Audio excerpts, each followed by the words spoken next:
mais especificamente sobre as particularidades fisiológicas desses nossos pacientes. Vocês estão vendo minha tela? Tá tudo certinho? Sim, perfeito. Então tá. Então, o que é a fisiologia, né? Então, uma busca rápida no Google mostra para a gente que a fisiologia ela é o estudo de funções do funcionamento normal de um ser vivo. Então, é como que funciona normalmente as células desse ser vivo, como que funcionam os tecidos, os órgãos e todos os sistemas do ser vivo sadio, né? Então, quando a gente fala de fisiologia, a gente está falando do que é normal acontecer no organismo desse indivíduo. É muito importante que a gente entenda e saiba reconhecer o que é fisiológico, para quando a gente estiver frente a um paciente, a gente conseguir reconhecer o que não é fisiológico, para a gente saber aonde que está errado, né? Se a gente não tem essa consciência do que é certo, do que deveria estar acontecendo, por vezes a gente come bola e por vezes a gente perde paciente sem saber o que é normal ou não acontecer. Então, um grande exemplo disso foi logo que eu entrei no mestrado, que eu não sabia que o fisiológico de um filhote era ter batimentos cardíacos tão acima do que é normal para um animal adulto. Então, se eu fosse comparar a fisiologia de um adulto, 70 batimentos por minuto é super normal. E num neonato, 70 batimentos por minuto. Ele está morrendo, você precisa fazer alguma coisa. Então, a gente precisa saber dessa base fisiológica.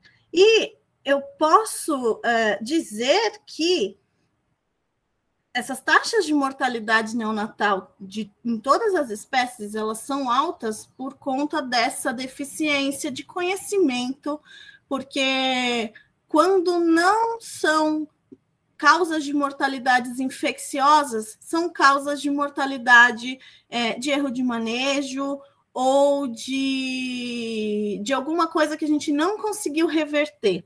Como a professora mesmo disse no início da manhã, né? A maioria desses bezerros que morrem, eles nasceram vivos, né? Então, eles não nasceram mortos, eles morreram por alguma deficiência de manejo naquele momento que eles precisavam de uma assistência, tá? E isso acontece muito também com os pequenos animais. E uma coisa que eu nunca me canso de falar é que não faz sentido algum você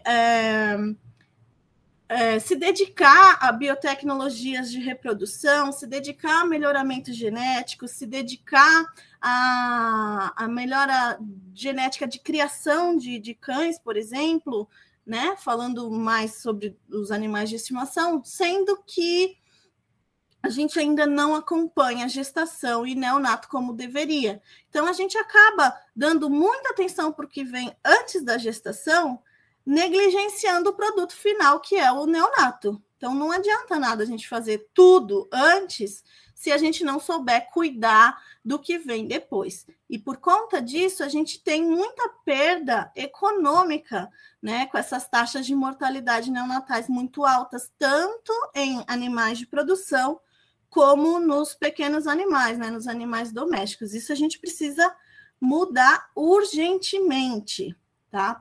Essas taxas de mortalidades altas, então, elas podem ser justificadas pelo desconhecimento dessas particularidades fisiológicas, por essa carência de trato veterinário específico. Então, não é o tratador ou o funcionário da fazenda que tem que cuidar desses animais. O correto seria ter um veterinário específico para cuidar daquela fêmea gestante, parturiente e do neonato, tá? Então, primeiro a gente precisa identificar, né? O que seria, então, o período neonatal? O período neonatal, ele tem uma variação grande na literatura. Então, atualmente, as literaturas mais novas, elas definem, né, o período neonatal em cães até o 14º dia de vida. Em gatos, a partir do 10º dia, eles já não são mais considerados mais neonatos. E literaturas mais antigas, elas consideram até a idade de desmame, com 28, 30 dias. E isso é considerado para grandes animais também, 28, 30 dias, né? O primeiro mês de vida. Independente dessas alterações, né, dessas variações de literatura, mais importante a gente ter na cabeça do que dias é considerar que o período neonatal ele é marcado por toda esse desafio de adaptação do neonato ao meio extrauterino, que é um desafio, uma adaptação assim, bem difícil. Eu acho que a gente pode comparar, assim, sair da casa dos pais, por exemplo, mudar de cidade. É uma puta adaptação, que é difícil, e eles precisam fazer essa adaptação considerando a fisiologia muito imatura deles. O que caracteriza demais o período neonatal é uma imaturidade que é fisiológica, tá? Não é uma imaturidade patológica, por isso que a gente precisa saber o que é normal e o que não é. Essa imaturidade fisiológica de todos os sistemas. Então, durante todo esse período, esse animal ele está se adaptando ao meio extrauterino, e é óbvio que ele não vai nascer e de uma hora para outra ele vai ter o organismo funcionando como de um animal adulto. Ele precisa de um tempo para crescer, ele precisa de um tempo de adaptação, ele precisa de um tempo para maturar todos esses sistemas e todo o funcionamento orgânico desse animal. E como a professora comentou, a gente vai ter dias, horas, que são mais importantes que isso aconteça de forma rápida. Então, dependendo da espécie, né, a gente vê até 48 horas ou até 72 horas de vida. Essa adaptação ela precisa acontecer de forma rápida e eficaz. E passado esse período de transição, de adaptação imediata, não quer dizer que ele está livre da dificuldade que é passar pelo período neonatal, porque essas particularidades fisiológicas elas vão persistir até esse animal ele não ser mais considerado um neonato. Então, né, eu acabei de falar isso nesse slide anterior, então a fase neonatal ela é uma fase de transição, que esse neonato ele vai precisar adaptar todo o seu sistema respiratório, todo o seu metabolismo, ele se adapta anatomicamente, lembra que a professora falou? Circulação fetal versus circulação neonatal, que até a anatomia desse animal ela vai mudar para essa vida extrauterina. Ele também precisa fazer uma adaptação térmica, porque dentro do útero ele está num ambiente super agradável, ninguém queria sair de lá de dentro. Não tem glicose para produzir, não tem energia para produzir, não precisa fazer nada. Ele recebe tudo de mão beijada pela placenta, né, pela circulação. Ele não precisa se preocupar em respirar, ele não precisa se preocupar em se aquecer, ele não precisa se preocupar com predadores no meio externo, ele não precisa se preocupar com absolutamente nada. É uma bolha, literalmente é uma bolha quentinha, com nutrientes assim, de mão beijada a todo tempo. E essa adaptação, ela também é nutricional após o nascimento, né? Então, cortou cordão umbilical, cortou ligação com placenta, esse filhote ele precisa se virar sozinho, tendo todas essas adaptações. E aí, ele precisa começar a desenvolver essas funções vitais. Por isso que a taxa de mortalidade neonatal ela é maior nesse primeiro momento, né, que é nesse período super crítico de transição. Porque se o feto, se o neonato ele não tem esse desenvolvimento de funções vitais, que antes era tudo passado pela placenta, o próprio nome já diz, né, são funções vitais. Se ele não desenvolve, ele morre no ambiente extrauterino. Por isso, esses primeiros dias são períodos super críticos, tá? E aí, como eu não separei essa aula por espécie, então eu vou falar de um modo geral para todas as espécies, e muito do que eu vou falar aqui acontece também com os humanos, tá? Agora eu vou ser tia, então eu estou lendo bastante sobre coisas de humanos, então muita coisa acontece com os humanos também, mas nos nossos pacientes, né, a gente vai diferenciar algumas coisas entre carnívoros e entre herbívoros, que são informações importantes e que fazem total sentido se a gente parar para pensar na adaptação evolutiva desses animais, né? Então, a gente sabe que os carnívoros, na natureza, né? Não digo agora que estamos domesticando tanto os herbívoros quanto os carnívoros, mas pensando lá nos primórdios da natureza, carnívoros, eles são predadores e herbívoros são presas, ponto. Então, o carnívoro, ele nasce com uma mamata um pouco melhor do que os herbívoros. Então, assim, ele nasce sabendo que minha mãe é predadora, minha mãe vai cuidar de mim, eu não preciso me preocupar em já nascer e nos primeiros minutos que eu sair desse ambiente intrauterino, ele está tendo que fazer toda aquela adaptação extrauterina que a professora comentou, que não é pouco. E eu ainda preciso ficar em pé, alerta, para sair correndo qualquer coisa que chega, que seja uma ameaça. Então, assim, os carnívoros, eles não precisam se preocupar com isso. Por isso, eles nascem de olhos fechados, com os condutos auditivos fechados. Eles são muito mais imaturos, fisiologicamente, quando comparados aos herbívoros. Por quê? Um potro não, um bezerro não, eles já nascem, um cordeiro, por exemplo, já nasce e ele precisa estar apto a respirar, apto a ter todas as funções vitais funcionando, ele tem que ficar em pé super rápido para mamar o colostro e ele tem que ficar em pé e ativo, esperto, para conseguir fugir caso alguma ameaça chegue perto. Por isso que os herbívoros, eles também vão ter características fisiológicas de imaturidade, porém, quando a gente compara com os carnívoros, essa imaturidade ela não é tão gritante assim. Tá? Os carnívoros, eles ainda têm um bom tempo de desenvolvimento extrauterino.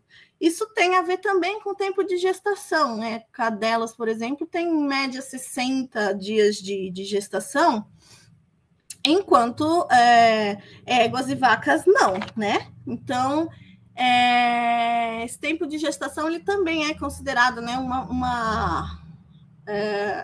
os fetos eles vão se desenvolvendo mais no útero, onde ele está protegido, e para na hora que ele nascer, ele seja, embora ainda tenha uma imaturidade, ele seja mais rápido, né, para conseguir sobreviver no meio ambiente, diferente do que a gente vê em cães e gatos. Então, a gente precisa levar isso em consideração. Tanto é que, quando a gente faz a avaliação de vitalidade neonatal, nos equinos e bovinos, o tempo que eles levam para ficar em decúbito external, o tempo que eles levam para ficar em pé e mamar o colostro, isso é considerado duas informações super importantes para a gente considerar o nível de vitalidade neonatal desses animais, o que nos cães isso não tem diferença, porque eles só vão aprender a engatinhar, a andar, e depois, lá com 15 dias de vida, que eles vão abrir olho, abrir ouvido e ficar mais alertas ao ambiente. Antes disso, eles funcionam tudo por estímulos nervosos, tá? Coisas que não poderiam acontecer nos herbívoros. Imagina um potro ou um bezerro que nasce cego e surdo. Então, ele não teria chance nenhuma de sobrevivência no meio extrauterino. Então, a natureza é sábia e ela sabe o que faz, né? Por conta disso, a gente precisa considerar aí essas diferenças entre as espécies. Então, por conta dessa gestação um pouco mais prolongada, eles acabam nascendo um pouco menos imaturos quando comparados aos carnívoros. Então, eles vão apresentar neurônios mais mielinizados, eles vão consequentemente, né, eles vão apresentar sinapses, ou seja, informações nervosas mais adequadas. Então, a gente vai ver mais para frente, por exemplo, sobre a termorregulação, que a professora já deu uma introdução na aula anterior. a termorregulação ela vai ser muito mais eficaz nos herbívoros do que nos carnívoros. Então, isso faz parte dessa... tem a ver com esse melhor desenvolvimento de sistema nervoso. Então, eles já nascem com uma visão adequada, uma audição adequada, um aparelho locomotor pronto para fugir, caso eles precisem ou não, tá? E aí, eu separei essa aula como pontos, né, da fisiologia. A gente vai começar falando sobre a termorregulação, que é um ponto importantíssimo, porque filhotes, eles morrem de hipotermia, né? Então, eles dependem, os carnívoros muito mais, vão depender diretamente da temperatura do meio ambiente, porque eles têm um mecanismo de termorregulação, mas tudo nos filhotes tudo nos neonatos são imaturos, né? Então, eles vão apresentar também uma imaturidade importante desse mecanismo de termorregulação. E aí eu acho que é mais fácil a gente entender esses conceitos quando a gente compara a fisiologia neonatal com a fisiologia adulta, tá? Então, para tudo que a gente vai conversar hoje, eu vou comparar como que funcionaria num animal adulto e como que isso funciona num neonato. Dessa forma, a gente deixa muito fixo na nossa cabeça que de jeito nenhum a gente pode examinar ou atender um neonato como se fosse um animal adulto. Então, isso é para fixar bem na cabeça de vocês que existem informações e diferenças fisiológicas que são muito importantes. Então, num animal adulto, os termorreceptores, aqui, termorreceptores, está faltando um C aqui, eles vão ser ativados, né, com frio ou calor. Esses termorreceptores, eles estão na pele, eles estão no subcutâneo e eles podem estar presentes também em musculatura, tá? Eles podem ou não ativar os nociceptores, que são receptores de dor, e aí esses termorreceptores, eles principalmente existem para regular o mecanismo de temperatura do organismo. Então, a gente tem termorreceptores no nosso corpo inteiro, porque cada organismo ele tem uma faixa de temperatura adequada para funcionar normalmente. Então, se esse organismo está gelado demais, ou se esse organismo está quente demais, ou seja, muito acima ou muito abaixo do que essa faixa adequada de temperatura, as células elas vão começar a funcionar de forma diferente que não deveria.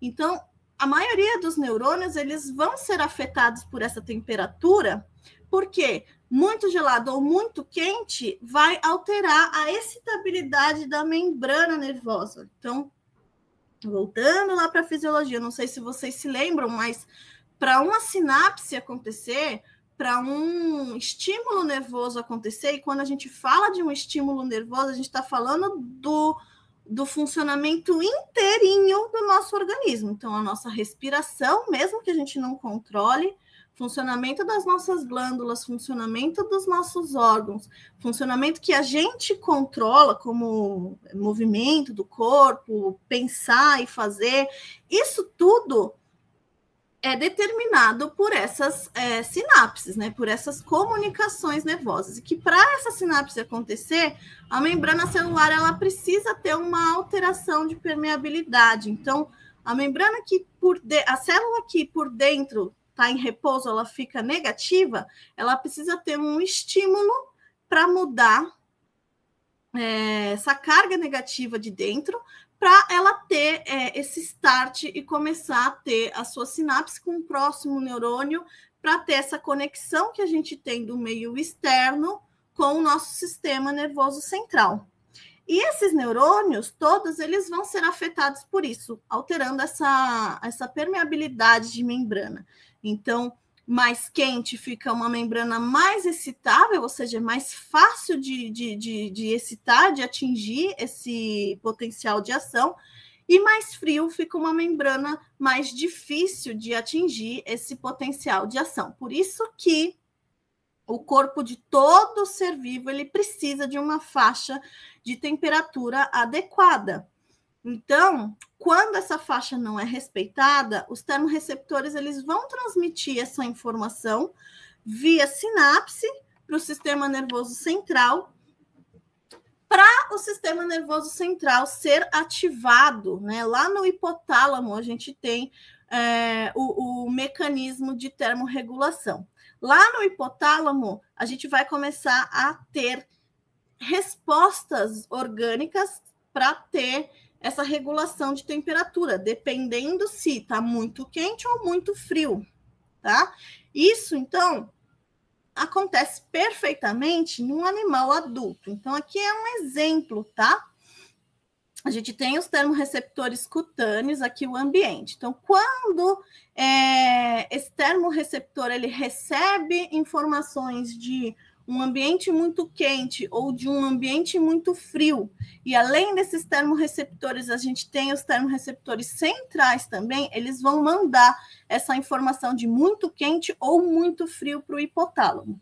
Se não está respeitando a faixa de temperatura que esse organismo tem que ter, o hipotálamo ele vai entender como um aviso e ele vai começar a fazer ajustes. Então, o hipotálamo ele vai mandar ordens para o nosso sistema, para o organismo, para esse organismo resolver o que está acontecendo. Então, por exemplo, vamos imaginar que é um calor muito grande. Então, um cão que está 2 horas da tarde, naquele calor infernal, naquele sol de tostar.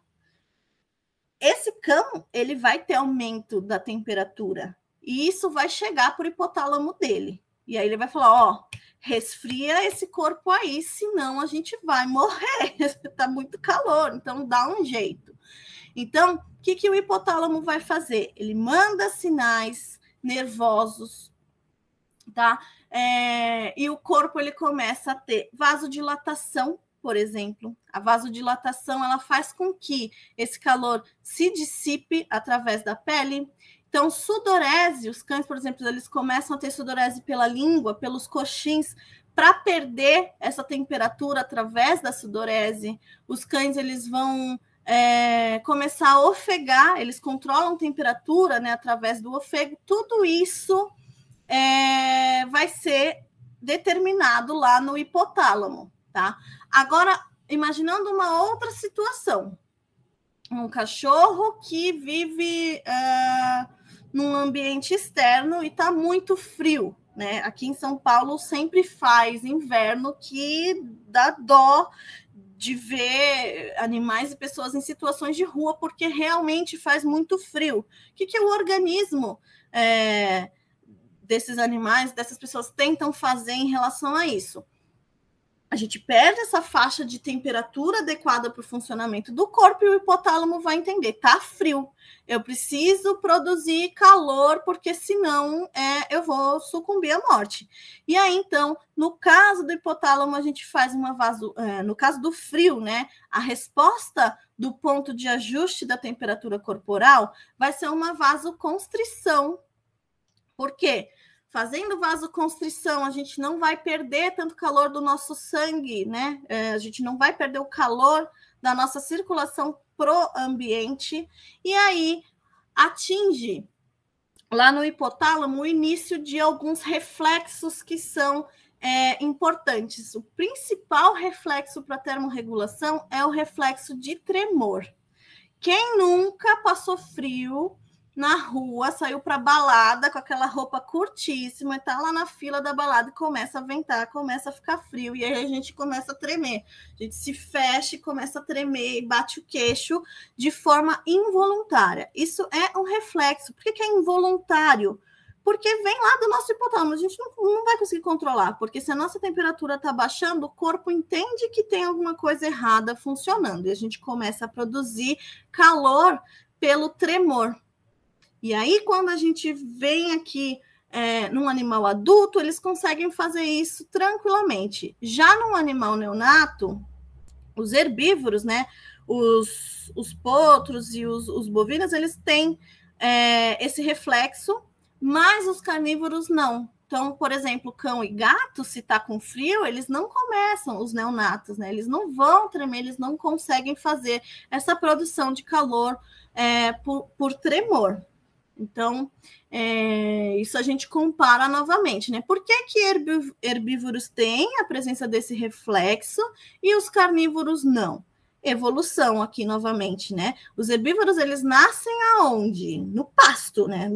Perdido lá na vida. Então, o pasto tem chuva, o pasto tem frio, ele fica à noite no sereno. Então, eles precisam ter alguma forma, além da mãe, para se esquentar. Já os carnívoros, não. Geralmente, a mãe, ela faz ninho, né? Mesmo fêmeas, mesmo cadelas de vida livre, elas vão cavar ninhos para ter os filhotes num ambiente um pouco mais aquecido, porque, diferente dos herbívoros, os carnívoros, eles não vão ter um controle de temperatura tão adequado.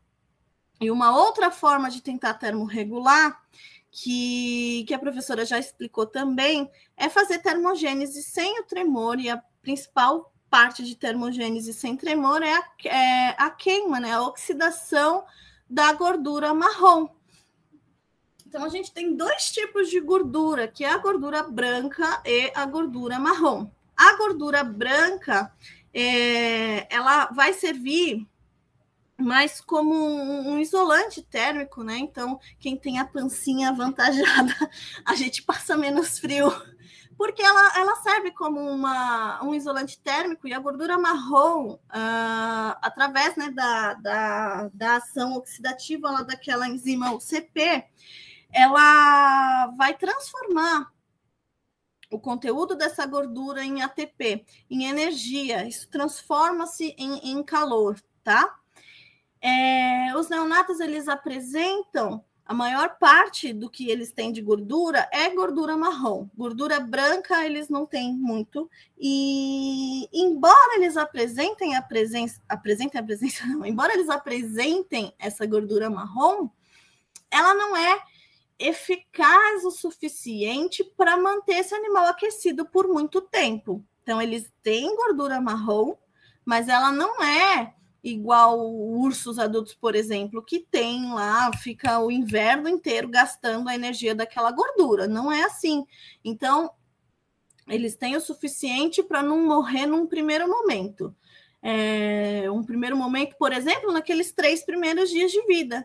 Lembra que a professora mostrou aquele gráfico da queda acentuada de temperatura nas primeiras horas de vida desse animal? Então, ele sai de dentro do útero, que era um ambiente super quentinho, de repente ele cai lá na madrugada no meio do pasto, com sereno, com vento, com tudo. Então, essa queda de temperatura, ela é importante fisiologicamente para aquele momento adaptativo, mas ela não pode persistir. Esse animal, ele tem que ser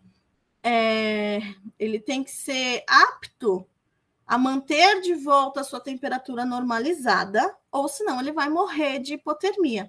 E os cães e os gatos, eles não conseguem fazer essa termorregulação quando não dependente do ambiente. Então, como que os cães e gatos, eles vão se reaquecer? Através da mãe, através de aquecedores, coisas que os herbívoros, eles conseguem se aquecer de forma melhor com a presença desses reflexos, e também queimando essa gordura marrom.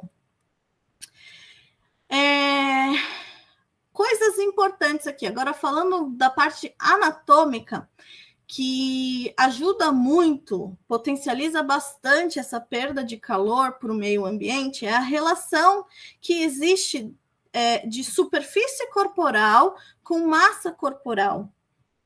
Quando a gente compara, eu vou explicar o que isso significa. Quando a gente compara, por exemplo, um cão neonato com um cão adulto, o cão adulto, ele tem cerca de 12% do peso vivo total dele é pele. E um cão neonato, cerca de 24%, ou seja, o dobro do peso vivo total dele é pele. Ou seja, ele tem uma relação de superfície corporal muito maior do que um adulto. Então, ele perde mais temperatura, porque a gente vai ver mais para frente, o sistema tegumentar dos neonatos, ele também é imaturo, então são pele que não tem, ela é permeável, então ele perde moléculas de água, perde moléculas de calor junto para o ambiente. Então essa relação superfície-massa corporal, ela é maior nos neonatos e isso faz com que eles sejam mais predispostos a perderem temperatura para o meio ambiente, né? E aí, considerando que eu tenho mais extensão de superfície corporal e mais massa de superfície de pele, e essa pele ela é mais permeável. Então, juntou tudo, né? Para ser um bolo, um prato completo, a cereja, para ele perder calor para temperatura.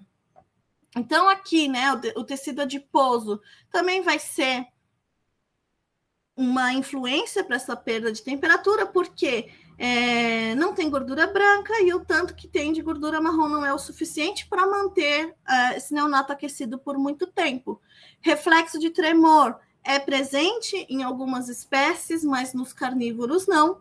E a vasoconstrição periférica. Lembra que eu expliquei aqui, ó, que um dos feedbacks, né, o principal feedback para controle desse ponto de ajuste de temperatura que o hipotálamo faz é fazer vasodilatação e vasoconstrição da circulação periférica desses animais. E os neonatos, eles têm um pouco de dificuldade de fazer isso. A gente vai explicar mais para frente o porquê que eles têm uma dificuldade de fazer vasoconstrição. Isso tem a ver, né, com imaturidade de receptores, de novo, né, receptores nervosos que são imaturos para essa idade, e aí eles acabam não conseguindo fazer de forma adequada essa vasoconstrição. Então, juntando tudo isso, eles são pacientes que precisam aí de um cuidado com a temperatura ambiental. Quando eu falo de carnívoros, eu falo total que eles precisam da temperatura ambiental. Os carnívoros, eles vão ser, então, considerados pecilotérmicos, ou seja, eles vão manter a temperatura corporal de acordo com a temperatura do ambiente. Então, por exemplo, se um neonato de cão ou gato precisa ter 36 graus de temperatura corporal, esse ambiente ele vai ter que estar aquecido numa média de 30 graus a 32 graus para ele conseguir manter essa faixa de temperatura adequada. Por isso, gente, os carnívoros eles vão apresentar um reflexo que chama reflexo de termotropismo, que é um reflexo importantíssimo. Quando a gente faz uma avaliação neurológica ou uma avaliação clínica que seja de um neonato carnívoro, a gente precisa ver se ele tem a presença de reflexos que são importantes, como o de procura e o de termotropismo. Por quê? Isso vai indicar desenvolvimento neurológico desse animal, isso vai indicar também se ele está apto ou não, né, para sobreviver no ambiente, porque esse reflexo de termotropismo nada mais é que ele é atraído para uma fonte de calor. Geralmente, essa fonte de calor é a mãe, é a ninhada. Então, vocês já devem ter visto ninhada de cão e gato, que eles se amontoam todos no cantinho, estão sempre amontoadinhos um perto do outro. Por quê? É por conta desse reflexo de termotropismo. A natureza não é burra, e nem eles. Embora imaturos, eles não são burros. Eles sabem que a temperatura do corpo, o funcionamento do organismo vai depender se eles vão se manter quentinhos ou não. Se eles não sabem fazer reflexo de tremor e se eles não têm gordura suficiente para queimar, a natureza presenteia eles com esse reflexo que é presente, tem que ser presente durante todo esse período neonatal. Então, eles vão eles sentem-se atraídos pela fonte de calor. Então, onde está mais quente, eles vão, para conseguirem se aquecer e manter essa faixa de funcionamento, né? Essa faixa de temperatura adequada. Então, por exemplo, numa clínica numa maternidade, ou em clínicas que atendem muito casos de casos de neonatos, casos de cesárea, é indispensável que você tenha a presença de incubadora, é indispensável que você tenha a presença de luz infravermelha, que ajuda a deixar o ambiente aquecido. Em fazendas, por exemplo, em aras, por exemplo, é indispensável que você coloque a fêmea, que você sabe que está para parir, num ambiente mais aconchegante de temperatura. Então, se você sabe que aquela fêmea está prestes a ter até um parto, o interessante é que essa fêmea fique sendo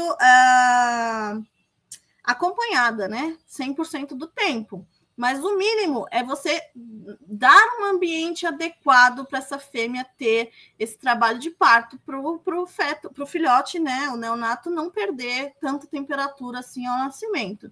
E aí, aqui, então, só para fixar que os herbívoros eles são um pouco menos imaturos nessa questão, mas eles também dependem de um ambiente quentinho. Não dá para deixar eles soltos no inverno, porque eles vão morrer de inanição por conta da temperatura muito baixa, tá? E os carnívoros eles vão precisar 100% das vezes de um controle de temperatura ambiental, tá? Uma coisa que é completamente simples é caso de morte neonatal. Não sei se vocês já ouviram falar alguma vez de tríade neonatal. A tríade neonatal, ela é uma afecção secundária, né? Então, geralmente acontece por alguma causa primária, e essa causa primária, na maioria das vezes, é erro de manejo ambiental. Então, esse animal ele tem hipotermia. Geralmente, a tríade ela começa pela hipotermia, e o animal hipotérmico ele vai perdendo a sua capacidade, por exemplo, de ter reflexo de sucção, ele vai perdendo o seu tônus muscular, então ele acaba se alimentando menos. Se alimentando menos, ele perde ainda mais temperatura, né? Porque o ato de amamentar também é uma forma de ter controle de temperatura. Ele não se alimentando, ele vai ter hipoglicemia. E ele não se alimentando, ele vai ter também desidratação. Então, a tríade neonatal é a junção desses 3 fatores, que eu vou falar bastante deles mais para frente, que é hipoglicemia, hipotermia e desidratação. Então, na maioria das vezes, a gente começa aqui com uma hipotermia. E esse animal, a partir do momento que ele desenvolve a tríade, se ele não tiver uma interferência médica, ele vem a óbito, tá? Então, começando pelo controle de temperatura ambiental, você já consegue diminuir a taxa de mortalidade desses neonatos.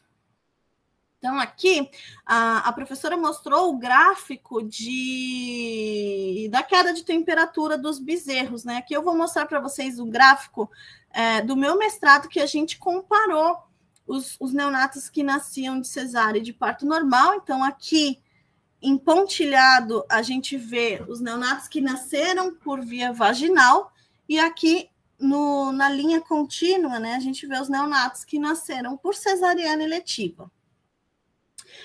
O que é interessante a gente olhar para esses 2 grupos, né? Ambos perdem muita temperatura pós-nascimento. Então, isso aqui a gente vê, ó, com 1 hora de vida, essa linha aqui, esse traçado horizontal, é a temperatura mínima considerada normal para um neonato. Então, um neonato, para ser considerado normotérmico, ele precisa apresentar uma temperatura corporal acima de 35 graus. E com 1 hora de vida, esses neonatos eles têm uma queda muito intensa de temperatura. É aquela queda de temperatura inicial do nascimento, porque aqui, ao nascimento, eles têm a temperatura um pouco acima da temperatura corporal materna. E aqui, o que é interessante olhar é que os animais que nasceram de parto normal, eles têm a temperatura corporal ao nascimento mais alta do que os que nasceram por cesariana eletiva.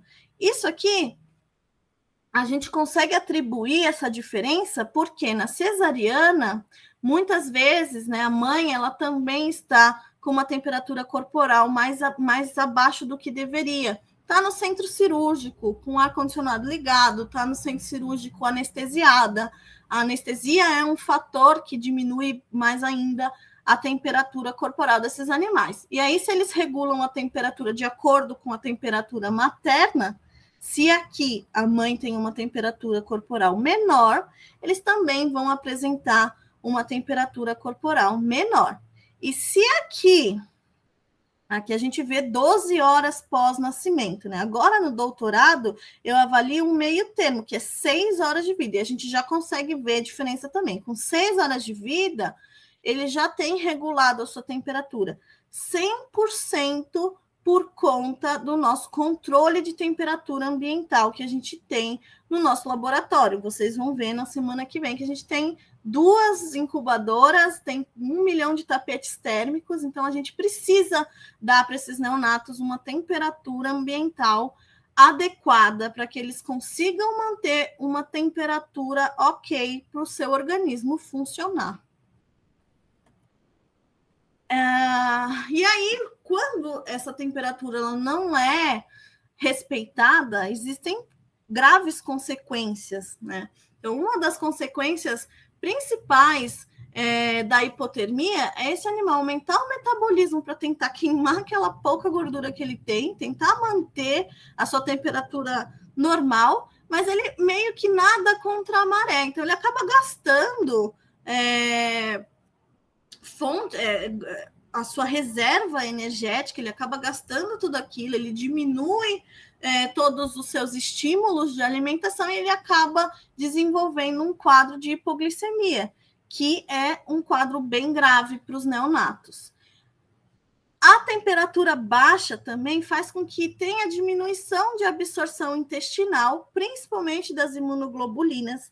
E aí vocês vão ver na aula da professora Viviane, ela vai falar sobre transferência de imunidade passiva e vocês vão ver o quão importante é eles terem uma adequada absorção dessas imunoglobulinas. Mas neonato hipotérmico não vai mamar direito e neonato hipotérmico também não vai absorver direito esses nutrientes, essas imunoglobulinas. Neonato hipotérmico faz estase gastrointestinal, ou seja, o que ele já se alimentou ou o que ele está se alimentando fica tudo parado no estômago e intestino. E isso a gente vê muito na nossa rotina clínica de pequenos animais, de cão principalmente. Neonatos caninos que chegam em tríade para atendimento, eles vêm em quadro de estase gastrointestinal. Por vezes, eles vêm regurgitando todo o conteúdo que está dentro do estômago, porque esse conteúdo ele não prossegue, né, o caminho que deveria. Isso faz com que eles tenham aumento da susceptibilidade a ter infecção, por exemplo. Eles já são imunodeficientes, né? Não são imunodeficientes, mas têm uma imaturidade imunológica muito importante. E a hipotermia ela vai aumentar ainda essa susceptibilidade à infecção. E dependendo do grau de hipotermia, esse animal ele chega num quadro de inanição e morre, tá? Ô, Pro, até que horas que a gente tem a aula? Só para eu me... Em teoria, a disciplina é até meio-dia. E a gente pode aumentar um pouquinho esse tempo? Podemos... Gente, a gente pode ultrapassar uma meia hora, porque acabou que... Meia hora é suficiente. Tudo bem a gente ultrapassar uma meia horinha, porque acabou que a gente ficou esperando todo mundo e eu mostrei a disciplina. Tudo bem? Pode ser? Meia horinha? Ok, Júlia, obrigada. E aí agora, falando do sistema cardiovascular, eles têm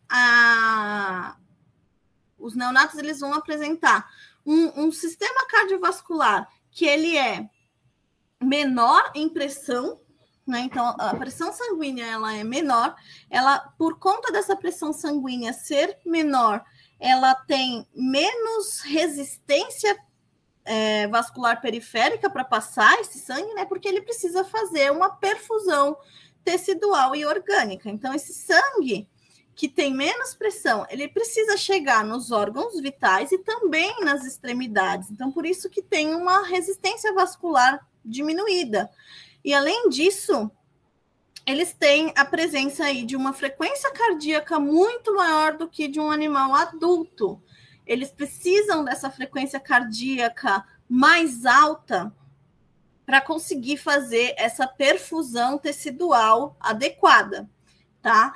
Quando a gente fala de perfusão tecidual adequada, a gente precisa lembrar também que é oxigenação, né? O sangue que chega é o sangue oxigenado, então eles vão precisar mesmo dessa perfusão para ter oxigenação aí em todos os tecidos. E o que é importante lembrar é que o sistema cardiovascular desses neonatos, eles vão apresentar imaturidade de receptores. Então, quimiorreceptores, de baroreceptores, e um receptor químico muito importante são os receptores carótidos, que são importantes, né, num animal adulto para manter uma frequência cardíaca adequada. Os baroreceptores são importantes para manter a pressão adequada. Então, eles fazem feedbacks neuronais importantes para conseguir controlar a pressão arterial do modo que tem que ser. Então, se são esses receptores que fazem essa ação no animal adulto, e se no neonato esses receptores eles são imaturos, então quer dizer que eles vão precisar de uma fisiologia um pouco diferente para conseguir compensar essa imaturidade. E é por isso que eles vão ter uma frequência respiratória maior que esse animal adulto. Eles vão consumir de 1 a 3 vezes mais oxigênio, eles vão precisar dessa frequência respiratória mais alta. E a pressão sanguínea também, né? Ela é menor, ela é diminuída em relação a pressão dos animais adultos, e por isso eles têm uma menor resistência vascular.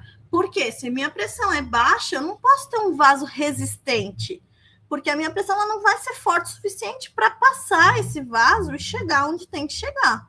Então, se eu tenho um sistema de circulação com uma pressão mais baixa, eu vou ter uma menor resistência vascular para compensar essa diminuição de pressão.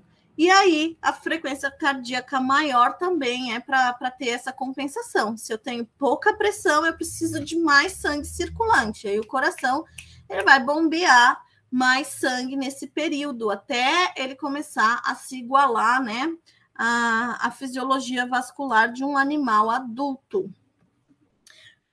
A gente, considerando essa particularidade fisiológica do sistema cardiovascular, a gente precisa levar para a vida que, como esses pacientes têm essas particularidades, a gente precisa entender que isso pode influenciar eles a terem hipóxia. Isso pode influenciar esses animais a não conseguirem regular a pressão arterial. Então, por exemplo, a gente precisa ter atenção com sangramentos. A gente não pode coletar sangue numa quantidade muito grande que esse animal não consiga se recuperar. E, principalmente, a gente precisa prestar atenção na desidratação, porque quando a gente tem uma hipovolemia, esse animal está com um volume de sangue menor do que o que ele deveria ter, e esse volume de sangue menor também tem um volume menor de água, né? Um animal desidratado, um animal hipovolêmico, ele tem menos oxigênio circulante, menos quantidade de água circulante. Se tem menos oxigênio circulante, a gente tem hipóxia. Então, hipóxia em órgãos que são vitais, hipóxia em tecidos e em extremidades. Uma outra coisa, como a gente está falando de todas as espécies, uma coisa importante é lembrar que em alguns momentos, em algumas literaturas, eles indicam fazer uma reanimação de bezerros, de potros com plano inclinado. O que significa esse plano inclinado?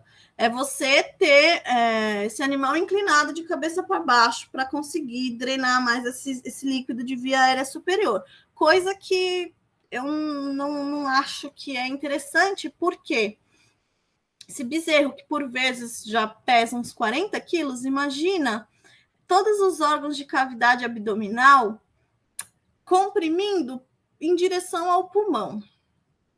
E esse pulmão, ele tem menor complacência, né? Então, ele está com dificuldade de inflar, ele está com dificuldade de começar a ter respiração espontânea e ele vai ter dificuldade de oxigenar se ele estiver sendo comprimido. Quando a gente faz esse plano de inclinação, a gente comprime diafragma. Comprimindo o diafragma, esse animal ele tem maior dificuldade de expansão torácica e, consequentemente, maior dificuldade de expansão pulmonar. E aí, de novo, a gente cai aqui na hipóxia, tá? Então, qualquer coisa que faça compressão abdominal, em cães e gatos, por exemplo, eu consigo lembrar da estase gastrointestinal, por exemplo, ou a aerofagia. Quando a gente faz uma manobra de reanimação neonatal com máscara, se a gente não deixar a boca fechada desse animal, ele pode ter aerofagia. E aí o estômago muito repleto de ar comprime diafragma e ele vai ter dificuldade para fazer essa expansão pulmonar. E aqui a gente acaba caindo nessa parte principal, que é a hipóxia. A hipóxia é a segunda causa a segunda maior causa de morte de origem não infecciosa nos neonatos. Então, várias coisas podem causar hipóxia, e uma delas é por conta dessa fisiologia do sistema cardiovascular. Lembra que eu comentei que o sistema tegumentar desses neonatos também vai ser um pouco diferente da pele que a gente vê no animal adulto? E aqui a gente consegue levar duas características que eu acho que são mais importantes para isso. A primeira característica é que é uma pele mais permeável. Eu já comentei isso, a pele ela é mais permeável, fazendo com que seja mais fácil de perder tanto água como calor. A pele ela é muito uma relação, né, de superfície com massa corporal, ela é bem mais extensa do que comparado com o adulto. E coisa que a gente não falou ainda, que é a microbiota, tá, da pele. A gente sabe que os animais eles têm a primeira colonização bacteriana através do parto. Então, lá dentro do útero, até onde se sabe, é um ambiente que deveria ser estéril, tá? Então, a primeira colonização bacteriana seria através do canal de parto. E essa colonização ela vai ser muito importante. Aqui a gente entra também com manejo ambiental. Se é um trabalho de parto e esse neonato nasce num ambiente onde a situação de higiene é muito precária, ele vai se colonizar com bactérias que são patogênicas. Então, ele acaba tendo aí uma maior predisposição a ter infecções de origem ambiental. Aqui é importante a gente salientar também dos animais que nascem por cesariana. Eles não têm a mesma colonização de microbiota da pele que os animais que nascem por parto vaginal têm. Por quê? Por vezes essa cesariana, né, falando mais de pequenos animais, é feita num ambiente estéril. Então, é luva estéril, centro cirúrgico que está tudo organizado, né, material estéril, e esse animal ele vai ser colonizado por bactérias de ambiente hospitalar, por exemplo, depois que sai do centro cirúrgico e vai para a sala de reanimação.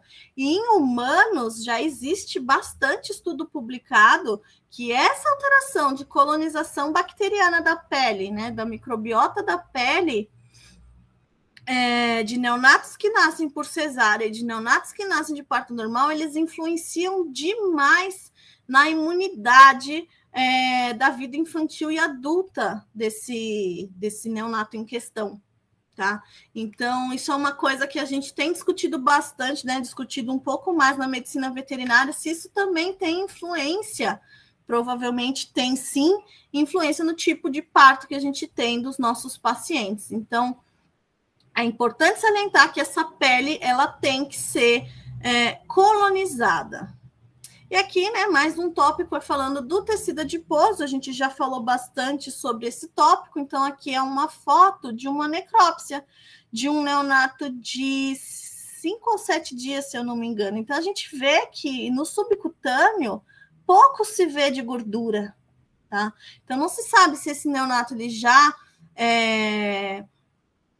se por dentro, né, ele já gastou a gordura marrom que ele tem próximo dos rins, não se sabe se esse neonato não chegou a ter uma quantidade. Assim, a gente sabe que no subcutâneo a quantidade de gordura branca, que ela é um isolante, é bem diminuta, e por isso eles perdem bastante temperatura e água para esse meio externo.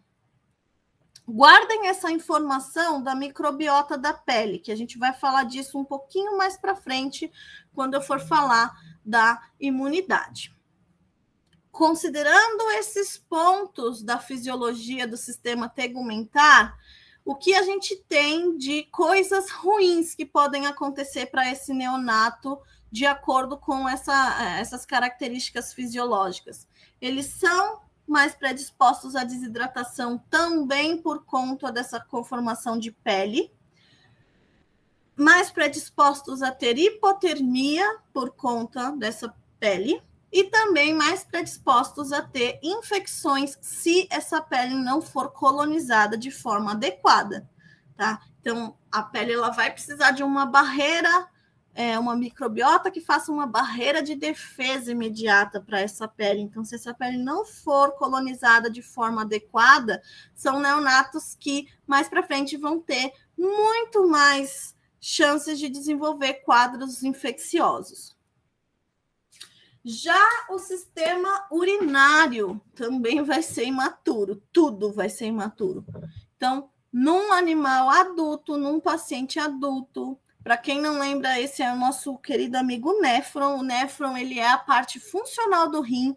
Então, a gente tem cada uma das estruturas do néfron vai ter uma função específica, começando por filtração, aqui absorção e reabsorção de coisas que podem ser reaproveitadas para o nosso organismo ou que tem que ser excluídas do nosso organismo, excretadas pela urina, tá?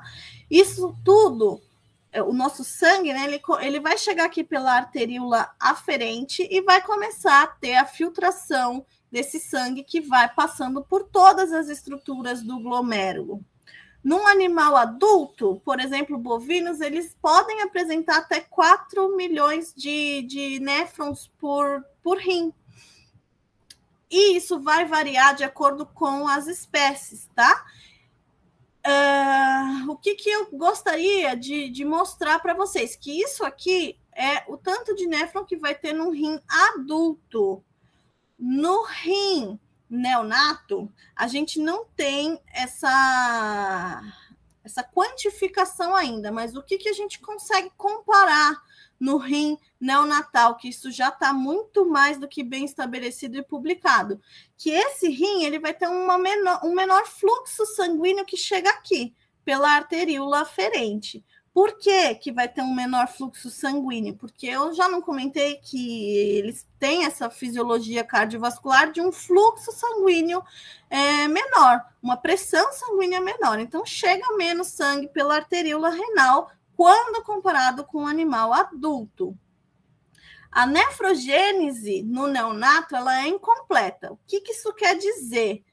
Que esses néfrons, eles não estão, todos esses néfrons aqui, eles não estão prontos ainda, eles não estão formados ainda. Então, essa formação do néfron, que é a parte funcional do rim, ela é incompleta até, por exemplo, nos cães, se eu não me engano, 4 semanas de vida. Então, isso vai variar de acordo com as espécies também.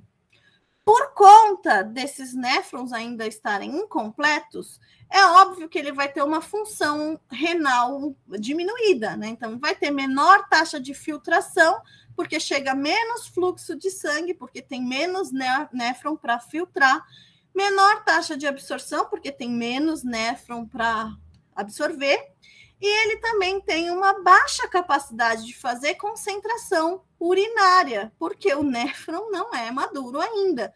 Então, num animal adulto desidratado, o que o néfron faria? Num animal adulto que percebe que está chegando menos sangue aqui, então, opa, temos desidratação. Ele começa a ter maior permeabilidade aqui na alça de Henle para não absorver tanto água. Então, aqui na alça de Henle, ao invés dele absorver a água e seguir sentido ducto coletor e depois ser eliminado na urina, então, ao invés dele diluir a urina com água, se ele percebe, né, o organismo percebeu que tem desidratação, ele vai poupar essa água. Então, a água que chega aqui volta para o organismo.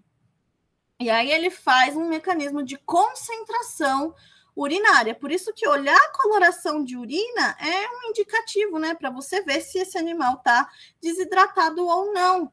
Nos neonatos, isso não funciona de forma muito boa, porque eles têm baixa capacidade de concentrar essa urina, por conta dessa imaturidade dos néfrons. Então, aqui a gente compara, né, um rim de um cão adulto com um rim de um cão neonato. Olha como a gente tem grande diferença de delimitação de córtex e medula. Ele é bem diferente, ele é bem imaturozinho ainda.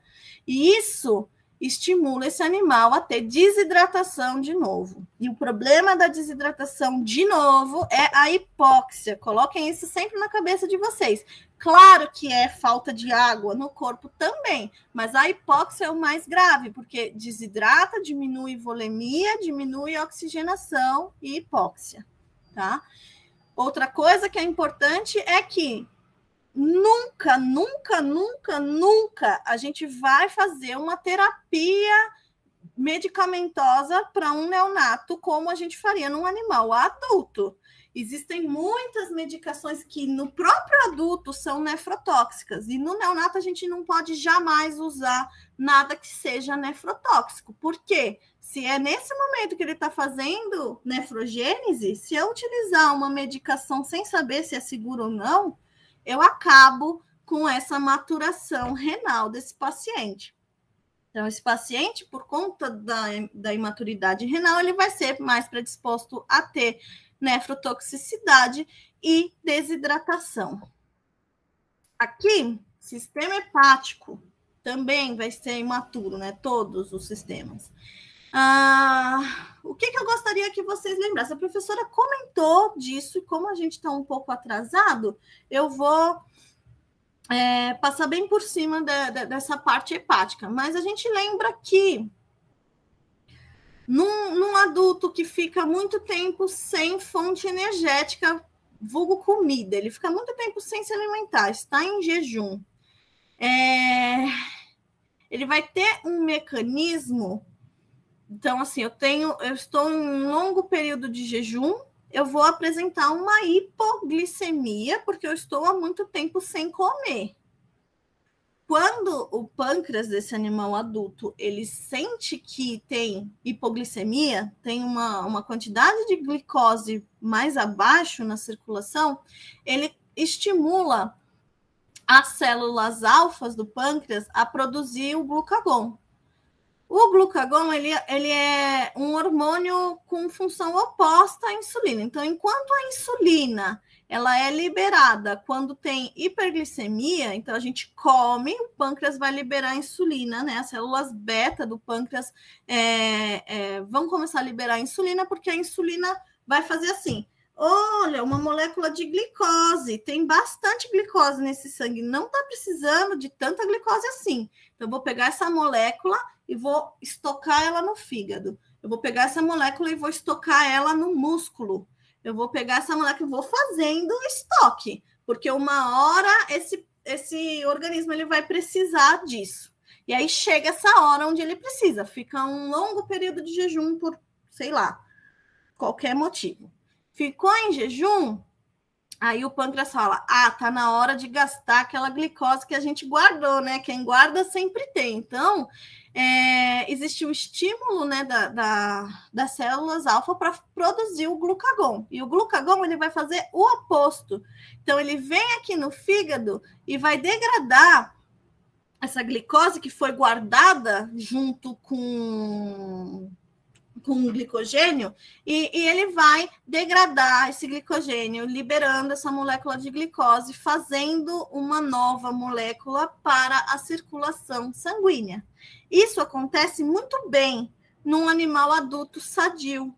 Mas, quando a gente fala dos neonatos, a gente sabe que esse sistema hepático ele vai ser imaturo. Lembra que a professora falou que enquanto eles estão lá na vida intrauterina, eles estão pegando tudo de mão beijada, e aí eles acabam fazendo esse estoque na vida intrauterina, e aí quando eles nascem, eles acabam gastando esse estoque de energia nesse período que é mais estressante e nesse período que exige um pouco mais de gasto energético. Só que esse estoque, ele é maravilhoso, mas não é suficiente. É como se a gente guardasse pouco. Então, acaba sendo usado de forma muito rápida. Então, quando a gente fala de sistema hepático neonatal, a gente sabe que eles vão apresentar uma baixa reserva de glicogênio hepático. E com essa baixa reserva de glicogênio hepático, eu não tenho tanto glicogênio para quebrar e fazer glicose, entendeu? E tem também baixa eficiência dessa gliconeogênese, que é a formação de uma nova molécula de glicose. Além de ter baixa reserva, esse fígado ele não consegue transformar de forma muito adequada quando comparado a um animal adulto. Por isso, gente, que neonato só dorme e mama. Dorme e mama, dorme e mama. Tá toda hora dormindo e mamando, porque eles se alimentam em pequenas quantidades ao longo do tempo, porque eles não podem ficar muito tempo sem comer, porque eles não têm essa capacidade de ficar formando reservas energéticas para ficar 6, 8, 12 horas em jejum no início desse período neonatal. Além disso, no fígado existe uma enzima que chama citocromo P450. Essa enzima ela é extremamente importante para fazer oxidação de substâncias que passam pelo fígado, e uma dessas substâncias, por exemplo, são medicamentos. O citocromo P450 ele vai ser ativado para fazer esse metabolismo de fármacos, tá? Não só de fármacos, mas metabolismo de muitas outras substâncias que passam, né, pelo fígado. E os neonatos, eles têm uma baixa atividade enzimática desse citocromo ainda. E aqui a gente entra na mesma informação que a gente falou do rim. Se o fígado ele é imaturo, ele não vai ser capaz de metabolizar medicamento igual um adulto. Então, a gente precisa ter muita cautela nas coisas que a gente utiliza de terapia neonatal. E por conta dessas informações fisiológicas inerentes ao sistema hepático, esses neonatos eles têm aí uma predisposição a ter hipoglicemia por não conseguir fazer essa reserva e não ser tão eficiente em fazer gliconeogênese. Eles vão apresentar uma chance maior de apresentar hipoglicemia, e hipoglicemia leva à morte. E também eles têm uma maior chance aí de apresentar hepatotoxicidade, de acordo com o que a gente administra para esses pacientes. Já estou acabando, tá, gente? Prometo que eu não vou me prolongar muito mais, não. Ainda tenho 15 minutinhos. No sistema digestório, é um sistema que muda pra caramba. Eu acho que é o sistema que mais vai mudar, né? Essa parte de estomacal e intestino muda bastante nessas primeiras horas de vida, só não muda tanto quanto o sistema cardiovascular, tá? Mas o sistema digestório dos neonatos é um sistema que vai ser caracterizado por ter uma menor motilidade do trato gastrointestinal, então já é um paciente que vai ter um tempo um pouquinho maior para digerir e absorver as coisas que ele ingere. E aí, quando a gente fala de um animal hipotérmico, por exemplo, que já é normal ser mais lento, um animal hipotérmico fica cada vez mais lento e, às vezes, eles podem apresentar aí quadro de estase total gastrointestinal quando alimentados em hipotermia, tá? Então, tem menor motilidade, então eles têm um período um pouco mais longo, né, para fazer essa digestão e para fazer essa eliminação e absorção de coisas que ele precisa. Uma coisa importante é que nos carnívoros eles têm uma característica de ter o pH estomacal, ele é mais alcalino do que quando a gente compara com os animais adultos. Isso tem a ver com o funcionamento de bomba de sódio e potássio, tá? Nos neonatos. Isso influencia também na nossa terapêutica neonatal. Isso é uma maravilha, porque um estômago mais alcalino, ele consegue degradar menos as imunoglobulinas, por exemplo, que eles vão mamar logo na primeira hora de vida. Então, tá ótimo, a natureza fez pensando bem nessa parte. Porém, um estômago mais alcalino, ele não tem tanta proteção assim contra a bactéria, por exemplo, né? O pH mais ácido, ele faz com que tenha uma defesa melhor contra algumas bactérias. Isso é um ponto negativo nesse sentido. Alguns fármacos, eles começam a absorção no estômago e esses fármacos, eles vão precisar desse pH mais ácido, por exemplo, e aí no neonato, por ter um pH mais alcalino, são medicamentos que, por exemplo, não vão fazer o efeito como faria num animal adulto. Então, ponto negativo de novo nessa parte.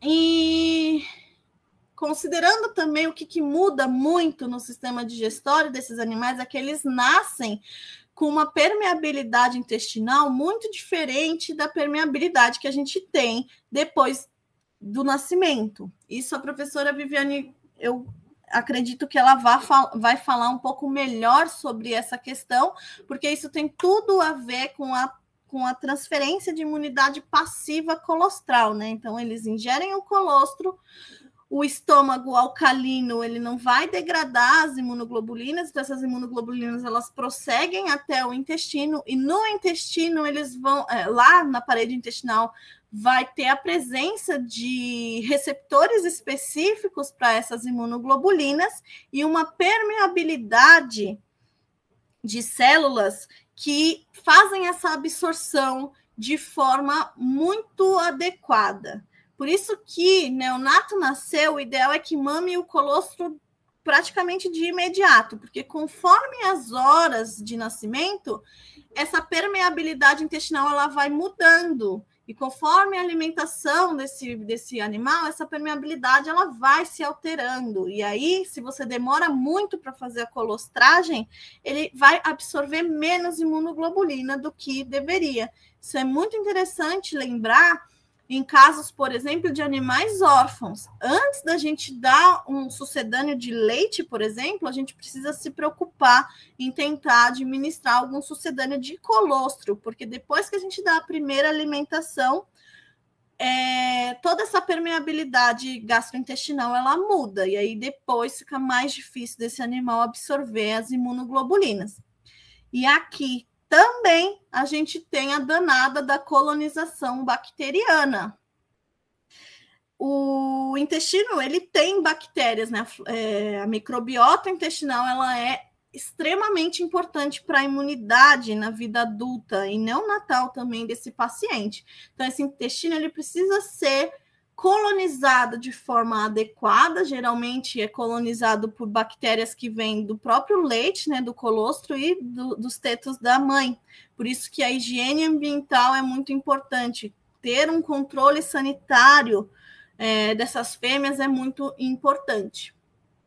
Por conta dessas características, a gente precisa tomar muito cuidado com frequência e quantidade de alimentação, porque isso aqui é muito mais focado em animais órfãos, e a gente vai ter uma aula de orfandade também, porque animais órfãos a gente vai precisar fazer um manejo humano, tá?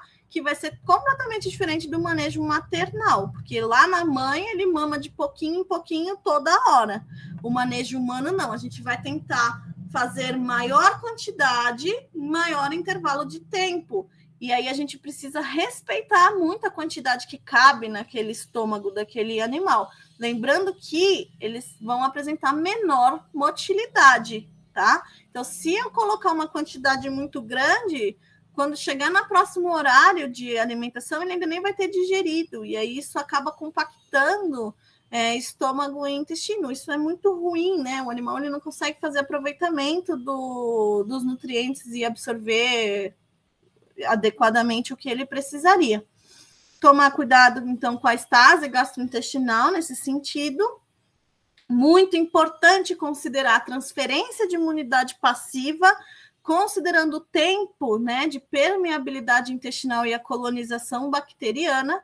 E também é importante considerar que a terapia farmacológica, por conta desse estômago, esse pH estomacal mais alcalino, ela tem que ser adaptada para esse paciente que tem essa característica específica. E para finalizar, gente, o sistema imunológico, né? Como tudo aqui que eu falei até agora é imaturo, o sistema imunológico ele não pode ser diferente. Então, a imunidade desse animal vai ser um conjunto de mecanismos de defesa que vão proteger esse organismo frente a alguma coisa que seja estranho para esse organismo, tá? E a imunidade, ela pode ser dividida em imunidade adaptativa e a imunidade inata. Quando a gente fala de adaptativa, a gente pode dividir em ativa e passiva. A ativa, ela pode ser natural ou induzida. E aí a gente vai falar um pouquinho bem básico, porque vocês vão ter uma aula específica disso. Então, começando pela inata, que é mais fácil de explicar, ela é uma primeira linha de defesa, e ela tem que ser muito rápida, e ela é inespecífica. Então, não são respostas específicas para aquele antígeno, não são respostas específicas para aquele patógeno. Então, são respostas de primeira linha de defesa para conseguir controlar tudo que está lá. Essa imunidade inata, ela pode ser considerada uma coisa muito importante dela, são as barreiras físicas que a gente tem no corpo, como, por exemplo, pH estomacal, microbiota de pele, microbiota de intestino, células de defesa, alguns mediadores inflamatórios. E aqui eu quero chamar a atenção, principalmente para essas barreiras físicas. Eu já não falei que pH estomacal vai ser diferente? Eu já não falei que a pele vai ser diferente? Sendo assim, eles têm uma resposta de imunidade inata imatura, né? Também diferente, porque não vai conseguir combater patógenos externos como um adulto que tenha tudo isso mais maduro, não vai conseguir fazer de forma semelhante. Então, a resposta celular deles, dessas células de defesa, é um pouco mais lenta. Essas células, elas são imaturas, elas não funcionam direito logo nesse início, e a qualidade da resposta dessas células são diminuídas e as barreiras de defesa também não são 100%. Por isso que é extremamente importante o neonato nascer e ingerir o colostro, porque a maior parte imunológica vai ser a partir da transferência passiva de imunidade, que é através da ingestão colostral. E é por isso também que a gente tem que se preocupar muito com com um manejo de higiene ambiental, tá? E aí, falando da resposta adaptativa, ela vai ser uma segunda linha de defesa. Ela é mais específica e lenta, então ela vai ser ativada quando a primeira linha não der certo. Então, não deu conta, bactéria, pH, células de defesa, não deu conta, então vamos aqui trabalhar de forma mais assertiva. Então, aqui a gente tem linfócitos específicos que vão fazer resposta humoral ou celular. Essa resposta adaptativa, ela pode ser estimulada nesse organismo de forma ativa, e a forma ativa, ela pode ser natural ou induzida. A forma natural é quando esse organismo ele começa a produzir anticorpos frente à exposição de um patógeno, de uma doença. Então, por exemplo, parvovirose. Um cachorro teve contato com parvovírus. Isso aqui é uma forma de imunidade ativa natural. Então, ele teve contato com doença, ele vai produzir anticorpos para combater essa doença. Se vai ser suficiente ou não, isso a gente já não sabe, mas considerando que eles têm um sistema imaturo, possivelmente não vai ser suficiente para ter essa resposta imunológica. E pode ser a fase induzida também, né? A induzida é quando a gente toma a vacina. Então, a gente utiliza a doença de uma forma mais branda para o seu organismo produzir o anticorpo, tá? E os filhotinhos, eles vão ter essa resposta ainda um pouco imatura. Por isso que a gente precisa fazer doses de vacina, né? Porque o anticorpo colostral ainda vai estar circulante e porque a gente precisa ir estimulando aos poucos esse sistema imunológico a produzir esses anticorpos específicos para antígenos específicos. Mas na fase neonatal, essa resposta ela vai ser muito imatura. E finalizando, a parte mais importante que a gente precisa considerar na imunidade neonatal é a transferência de imunidade passiva. Ou seja, essa transferência de imunidade passiva, o nome já fala, vai passar de algum lugar para o outro, tá? Pode passar por via transplacentária, então de circulação de mãe para filho, mas no nosso caso aqui isso não vai acontecer, porque em cães e gatos é quase nulo, passa de 5 a 10% de imunidade via transplacentária. Em ruminantes e equinos, por exemplo, a passagem ela é nula, não vai passar da circulação materna para a circulação fetal, por conta do tipo placentário, tá? Vão ter muitas barreiras celulares entre a circulação materna e fetal, e essas imunoglobulinas são moléculas de grande tamanho e grande peso, e elas não vão conseguir fazer essa passagem, essa transferência passiva, né, entre a circulação da mãe para o feto. E aí, como que isso vai acontecer? Nasceu, ele precisa mamar colostro, porque durante a colostrogênese existe uma série de ações hormonais que vão fazer esses anticorpos saírem da circulação sanguínea da mãe, passa para os ductos mamários, né, pelos alvéolos, e aí eles vão fazer a colostrogênese. Essas imunoglobulinas elas vão fazer parte da composição do colostro. E esse animal, quando ingere o colostro, vai ingerir essas imunoglobulinas também. E aí passa a barreira estomacal, quando chega no estômago, quando chega no intestino, tem aquela permeabilidade de membrana, existem os receptores específicos para essas imunoglobulinas, isso faz com que esse animal absorva as imunoglobulinas de forma passivamente através do colostro. Por isso que é extremamente importante que eles façam a ingestão colostral, por conta dessa imaturidade fisiológica do sistema imunológico. E,